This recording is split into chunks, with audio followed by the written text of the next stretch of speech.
दोस्तों, झारखंड में जमीन का दाखिल खारिज बन चुका है सिरदर्द।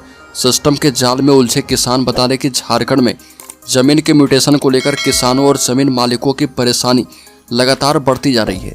सरकार की ओर से ऑनलाइन म्यूटेशन की प्रक्रिया को सरल बनाने के दावे किए गए, लेकिन हकीकत इसके उलट है। स्थिति यह है कि हजारों किसान अपने जमीन के म्यूटेशन के लिए महीनों से सरकारी दफ्तरों के चक्कर लगा रहे।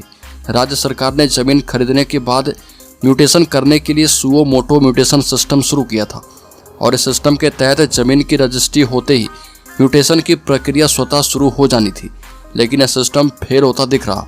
जमीन खरीदने के बाद भी किसानों को संबंधित अंचल कार्यालयों में भटकना पड़ रहा। कई जगहों पर कर्मचारियों के द्वारा जानबूझकर फाइलें रोकी जा रही है और किसानों से बार बार हार्ड कॉपी जमा करने या जमीन का भौतिक सत्यापन करवाने को कहा जा रहा। राज्य में म्यूटेशन से जुड़ी समस्याएं इतनी गंभीर हो गई है, फिलहाल 84,000 से अधिक मामलों का निपटारा नहीं हो पाया और इसके कारण किसानों को ना तो अपनी जमीन के मालिकाना हक से जुड़े दस्तावेज मिल पा रहे हैं और ना ही वो अपनी जमीन का सही तरीके से उपयोग ही कर पा रहे। किसानों की परेशानी सिर्फ म्यूटेशन तक ही सीमित नहीं है। सरकार के द्वारा सड़क, पुल और अन्य विकास कार्य के लिए अधिग्रहित की गई जमीन का मुआवजा भी समय पर नहीं दिया जा रहा।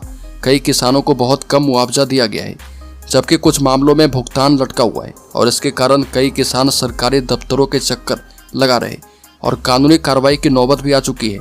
झारखंड के कई जिलों में खास महाल की जमीन पर बसे हजारों लोग बरसों से इस बात का इंतजार कर रहे हैं कि उनकी जमीन को फ्री होल्ड यानी मालिकाना हक में तब्दील कर दिया जाए। सरकार ने इसके लिए नीति बनाने की बात कही थी, लेकिन अब तक कोई ठोस निर्णय नहीं दिया जा पाया। फ्री होल्ड प्रक्रिया नहीं होने के कारण हजारों लोग ना तो अपनी जमीन का निबंधन करवा पा रहे और ना ही उस पर किसी तरह का कानूनी दावा ही कर पा रहे। राजस्व मंत्री ने आदेश दिया था, फिर भी इसका असर अभी तक दिख नहीं रहा। झारखंड के राजस्व एवं भूमि सुधार मंत्री दीपक बिरुआ ने सभी अंचलाधिकारियों को निर्देश दिया था कि अगर कोई म्यूटेशन रद्द होता है तो उसका स्पष्ट कारण 50 शब्दों में बताना होगा। इसके बावजूद अधिकारियों के द्वारा आदेश की अनदेखी की जा रही है और म्यूटेशन के मामले लंबित हैं। तो दोस्तों, इस खबर में इतना ही। झारखंड से संबंधित हर एक न्यूज़ को पाते रहने के लिए सब्सक्राइब करें और बेल आइकॉन जरूर दबा दें।